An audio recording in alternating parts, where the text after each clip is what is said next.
একদিন আমার নবীর দরবারে ফেরেশতাদের সর্দার জিব্রাইল আসছে। আমার নবী কথায় কথায় বললেন, ইয়া আখি জিব্রাইল, ও আমার ভাই জিব্রাইল, তোমার নাকি 600 ডানা আছে, 600 পাখা আছে। ইয়া রাসূলুল্লাহ, আল্লাহ তোমাকে 600 পাখা দিয়েছেন, তো তুমি কয়টা ব্যবহার করো? বেশি লাগে না, আসমান জমিন ডিউটি করতে একটা হইলে যথেষ্ট। মানে একটা দিয়ে চাপড় মারলে হয়ে আছে, বাকি 599 ব্যবহার করা লাগে।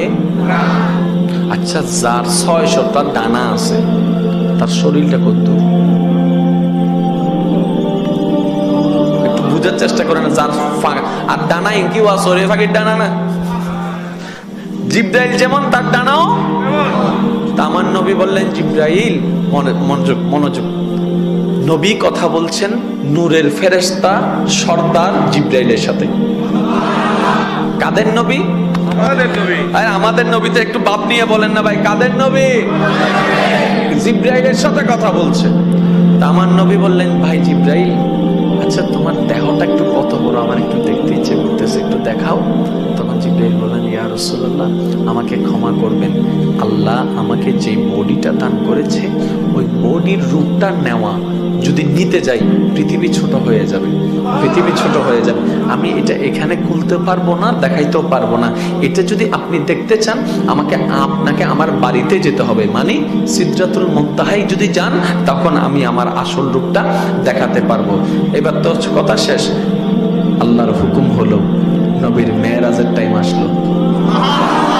ওরা আশেকরা আশেকের মতো করে বলেন না সুবহানাল্লাহ। আল্লাহর হুকুম হলো, মেরাজের সময় আসলো, জিব্রাইল খাদেম হিসাবে আসলো, বোরাক গাড়ি হয়ে আসলো, নবীর ঊর্ধ্বগমন শুরু হয়ে গেল। যেতে যেতে সিদরাতুল মুনতাহার ঘটনা আপনারা সবাই জানেন।